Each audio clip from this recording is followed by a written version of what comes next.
नमस्कार दोस्तों, जय महाकाल, जय माता शमशानी। आज की वीडियो में अष्टकिरणरी की साधना दे रहा हूँ। ये साधना के विषय में मैं इतना ही कहूँगा। देखिए, जो किरणरी साधना होती है, किरणरी में अधिकांश दैवी शक्ति या देवी देवता की शक्ति प्राप्त करती है, वो मतलब रहती है उनके अंदर में। दैवी शक्ति, देव शक्ति उनके अंदर रहती है, जिस वजह से वो हमारा कई प्रकार से हमारा भला करती है या अच्छा करती है। तो बहुत से इसके फ़ायदे हैं। फ़ायदे की बात उठी है तो कुछ फ़ायदे मैं इसके बता देता हूँ।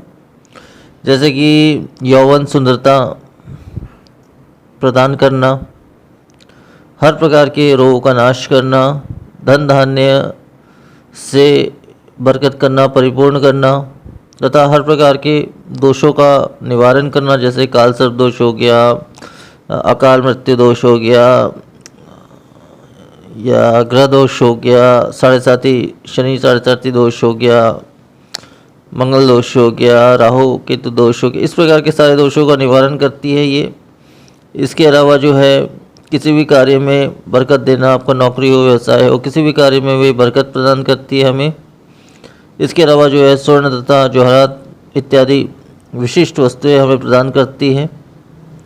इसके अलावा तंत्र मंत्र तथा बुरे तंत्र मंत्र तथा शत्रुओं से हमारी पूरी तरह से रक्षा भी करती है। इसके अलावा जो है, अलौकिक शक्ति हमें प्रदान करती है। इसके अलावा अपने लोक की दिव्य वस्तुएं हमें प्रदान करती हैं, दिव्य रसायन, दिव्य वस्तुएं हमें प्रदान करती है। इसके अलावा दिव्य साधनाएं या दिव्य मंत्र या मंत्र विधि, ये सारी चीज़ें, ये शक्ति जो है, ये हमें प्रदान करती है सिद्ध होने के पश्चात में। तो ऐसे बहुत से फ़ायदे हैं जिस वजह से अष्टकिरणरी की साधना की जाती है। और अभी जो वैसे तो 9 दिनों का विधान दे रहा हूँ मैं। इस साधना को शुक्ल पक्ष के किसी भी इतवार से शुरू किया जा सकता है। शुक्ल पक्ष के किसी भी इतवार या सोमवार के 2 में से एक दिन से में इस साधना को शुरू किया जा सकता है। और साधना विधि इसकी इस प्रकार से है, साधना विधि बता दे रहा हूँ। साधना विधि इस प्रकार से है कि इसमें आप एक लकड़ी की चौकी ले लें पूर्व की दिशा में, और पूर्व की दिशा में मुख करके आपको बैठना है। और एक लकड़ी की चौकी बिछा लें अपने सामने, और उसके ऊपर लाल रंग का नया वस्त्र बिछा लें या नया कपड़ा बिछा लें। और उसके ऊपर जो है, आपको गुलाब या किसी भी लाल रंग के पुष्प के पंखुड़ी से उस आसन को बहुत अच्छी प्रकार से सजा लेना, पंखुड़ी से बहुत अच्छी प्रकार से सजा लेना है। और उसके ऊपर जो है, आपको अष्टकिरणरी यंत्र स्थापित करना है।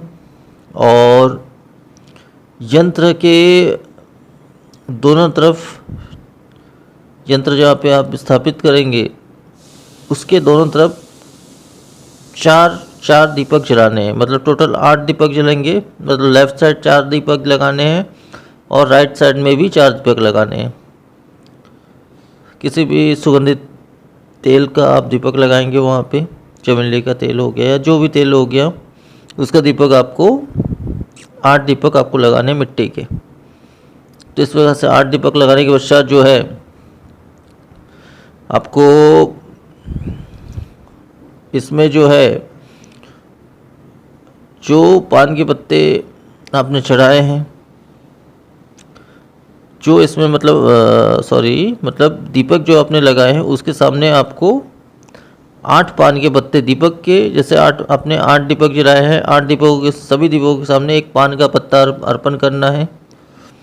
और पान का पत्ते के ऊपर में एक इलायची और एक आपका सुपारी हो गया, एक इलायची हो गया, एक कच्ची सुपारी बिना टूटी फूटी हुई कच्ची सुपारी और एक बताशा, ये प्रत्येक पान के पत्ते में चढ़ाना है आपको। तो इस प्रकार से रोज आपको यही भोग आपको अर्पण करना है इसमें। और इसमें 2 से 3 प्रकार के इत्र का छिड़काव कर ले आप पूरे आसन पर, स्वयं पर भी। आपके बैठने का भी आसन लाल होगा और दिशा आपकी पूर्व होगी। और इसमें श्वेत स्फटिक माला का प्रयोग होगा। और 3 इत्रों का, चाहे चमेली हो गया, जैसे गुलाब हो गया और चंदन हो गया, इस प्रकार के 3 इत्र का आप को मिला करके अपने पूरे आसन पर, स्वयं पर स्नान इत्यादि करके ही साधना को शुरू करें। पवित्रता का विशेष ध्यान रखें, ब्रह्मचारी के नियम का पूर्ण पालन करें, खाने पीने के नियम का भी पालन आपको करना है, स्वच्छ सादा भोजन करना है, प्याज लहसुन तक त्याग दे, नशा इत्यादि भी त्याग दें। अगर आप किसी भी प्रकार का नशा इत्यादि करते हैं तो त्याग दें। मैं ये सब चीज़ें हमेशा के लिए त्यागने के लिए नहीं कह रहा हूँ, केवल जब तक आपकी साधना चल रही है तब तक के लिए आप त्याग दें, ताकि आपको पूर्ण सिद्धि, पूर्ण सफलता प्राप्त हो सके। तो इस प्रकार से आपको साधना करनी है। और इसमें स्फटिक माला से जो है उक्त मंत्र का 11 माला पाठ करना आपको प्रतिदिन, रात्रि में। रात्रि की साधना है, रात्रि आप 9 बजे के बाद से आप इस साधना को कर सकते हैं। और वैसे भी अभी गुप्त नवरात्रि 11 तारीख से लग रही है, आप चाहे तो इस साधना को गुप्त नवरात्रि में भी 9 दिन तक कर सकते हैं।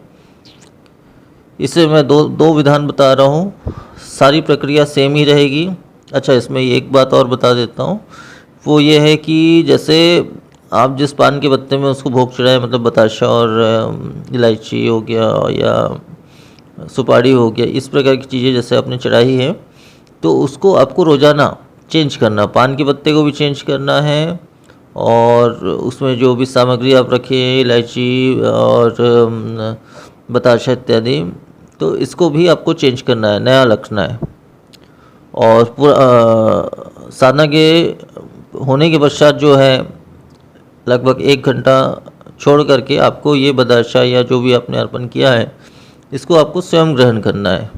मतलब एक टुकड़ा भी ग्रहण कर लिए तो काफ़ी है, ऐसा नहीं कि पूरा खाना है, स्वयं ग्रहण करना है। इस प्रकार से रोज़ाना आपको भोग लगाना है और रोज़ाना नए पान के पत्ते लगेंगे और नया भोग लगेगा, तो इतना ही भोग लगाना है। और 8 दीपक आपको प्रज्वलित करना है, 4 उस यंत्र के को स्थापित, बीच में स्थापित करके बाएं हाथ में 4 दीपक, उसी यंत्र के बगल में 4 दीपक और राइट हैंड में दाहिनी तरफ जो है वो 4 दीपक। इस प्रकार से टोटल आपको 8 दीपक प्रज्वलित करना है। और इसमें जो है स्फटिक माला से आपको उक्त मंत्र का 11 माला पाठ करना है, 11 माला। यंत्र सिद्ध होना अनिवार्य है, भले आपका माला सिद्ध हो या ना हो तो भी चल जाएगा, लेकिन यंत्र सिद्ध होना अनिवार्य है, नहीं तो इसमें बहुत ही ज़्यादा समय लग जाएगा यंत्र का सिद्ध ना हो तो। इसलिए सिद्ध यंत्र ही आप जहाँ से भी पूजा इत्यादि की सामग्री के दुकान से इत्यादि स्थानों पर ऐसी सिद्ध यंत्र भी कई जगह मिलते हैं, तो जहाँ से भी आप प्राप्त कर सकते हैं या मुझसे भी आप प्राप्त कर सकते हैं, मुझसे कांटेक्ट करके। तो यही इतना ही विधान है। और रोज़ाना आपको रात्रि 9 बजे के बाद से आप इस साधना को कर सकते हैं। रात्रि 9 बजे से लेकर सुबह 4 के बीच में ये साधना आप कभी भी कर सकते हैं, किसी भी समय। शुक्ल पक्ष के किसी भी इतवार, सोमवार से आप इस साधना को शुरू कर सकते हैं। 9 दिनों तक, 9 दिन का विधान दे रहा हूँ, 9 दिनों में पूर्ण ये साधना आपको करनी है। 9 दिनों तक इसमें आपको पूर्ण सिद्धि इस साधना में प्राप्त हो जाएगी। हाँ, पूर्ण सिद्धि तो ज़रूर प्राप्त हो जाएगी, इससे फ़ायदा भी आपको बहुत होगा, ये भी मैं मानता हूँ। परंतु जो है स्पष्ट आप चाहेंगे कि ये शक्ति स्पष्ट आपको दर्शन दे, ये जो अष्ट किन्नरी की साधना है, ये किन्नरी आपको स्पष्ट रूप से दर्शन दे, तो वैसे साधना के लिए आपको 41 दिन की साधना करनी होगी। तब जाके वो सिद्धि आपको प्रत्यक्ष रूप से दर्शन देगी, पूर्ण प्रत्यक्ष रूप से।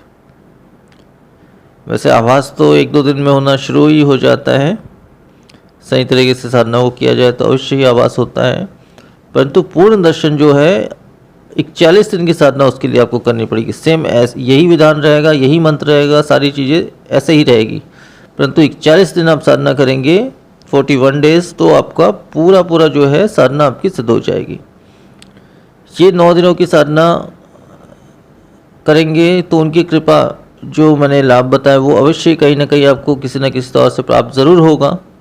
लेकिन इस 9 दिनों की साधना में प्रत्यक्षीकरण नहीं होगा। हाँ, आभास ज़रूर होगा, लेकिन प्रत्यक्षीकरण नहीं होगा 9 दिनों की साधना में।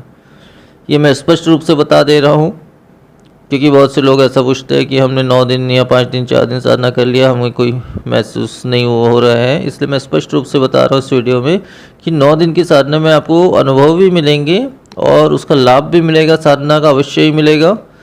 और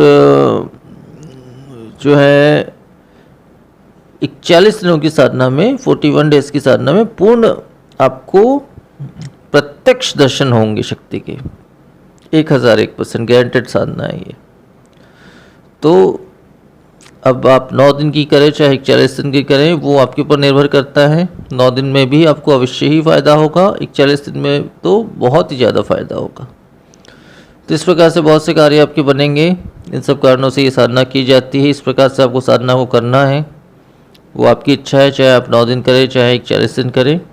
जितना आप मेहनत करेंगे उतनी ही जल्दी ये साधना आपकी सिद्ध होगी, वो आपके ऊपर निर्भर करता है।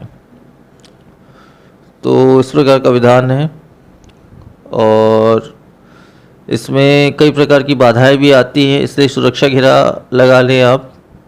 सुरक्षा घेरा लगा लें, शरीर बंधन की ज़रूरत नहीं है, केवल सुरक्षा घेरा लगा लें, उतना ही काफ़ी है। सुरक्षा घेरा का मंत्र इत्यादि मैं पहले की वीडियोस में दे चुका हूँ, वहाँ से आप देख सकते हैं, ले सकते हैं। और वो विशेष मंत्र बता दे रहा हूँ।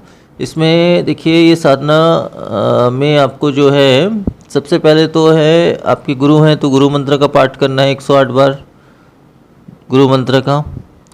गुरु अगर नहीं है तो शिव को गुरु मानकर 108 बार शिव मंत्र का पाठ करना है। उसके पश्चात गणेश जी का कोई भी मंत्र हो गया, उसका 108 बार पाठ करना है। उसके बाद इस शक्ति का मूल मंत्र का पाठ आपको करना है 11 माला। और 11 माला जब पूर्ण, आपकी साधना जब पूर्ण हो जाती है, सफल हो जाती है, चाहे आप 41 दिन की करें चाहे 9 दिन की करें, आपकी साधना सफल जब हो जाती है, तो जो यंत्र आपने स्थापित किया है, अष्टसिद्धि यंत्र जो आपने स्थापित किया है, उसको जो है उसी लाल आसन में बांध करके किसी भी अच्छे स्थान पर, पूजन स्थल पर या किसी भी अच्छे स्थान पर रख सकते हैं आप, रख दीजिए उसको। बाकी सब जो भी आपने भोग इत्यादि चढ़ाया उस सब चीज़ों को विसर्जित कर देना है, और जो यंत्र है उसे लाल कपड़े में बांध करके आपको पूजा स्थान इत्यादि ऐसे पवित्र स्थान पे स्थापित कर देना है। और रोजाना या अधिकांश उसको धूप दीप इत्यादि करना है। इसमें प्रत्यक्ष अगर आपने साधना की है 41 दिनों की, तो इसमें जो है आप जब भी इस मंत्र का पाठ करेंगे, कुछ बार पाठ करेंगे, तो ये शक्ति डायरेक्ट या इनडायरेक्टली आपसे कनेक्ट हो जाएगी, आपको दिखाई भी पड़ेगी, क्या उनसे बात भी होगी। तो जब उनसे बात होगी, आप अपनी समस्याओं को बताओगे, तो वो आपकी समस्या अवश्य ही दूर करेगी। और 9 दिनों की साधना करते हैं तो भी इसमें फ़ायदा होता है, तो भी अपनी समस्याएं इनको बताएंगे आप, तो भी उस समस्याओं का हल अवश्य ही होता है। तो इस प्रकार से साधना का संपूर्ण विधान है। अब वो विशेष मंत्र बता देता हूँ, जिसका मूल मंत्र बता देता हूँ, जिसका आपको 11 माला पाठ करना है। वो मंत्र इस प्रकार से है: ओम ह्रीम भव अष्ट किन्नराय सिद्धिम प्रत्यक्षामि क्लीं ह्रीं फट। मंत्र एक बार फिर से बोल दे रहा हूँ: ओम ह्रीम भव अष्ट किन्नराय सिद्धिम प्रत्यक्षामि क्लीं ह्रीं फट। तो मंत्र बस इतना ही है, और इतना ही संपूर्ण विधान है इस साधना का। तो आज की वीडियो में फिर इतना ही। नमस्कार।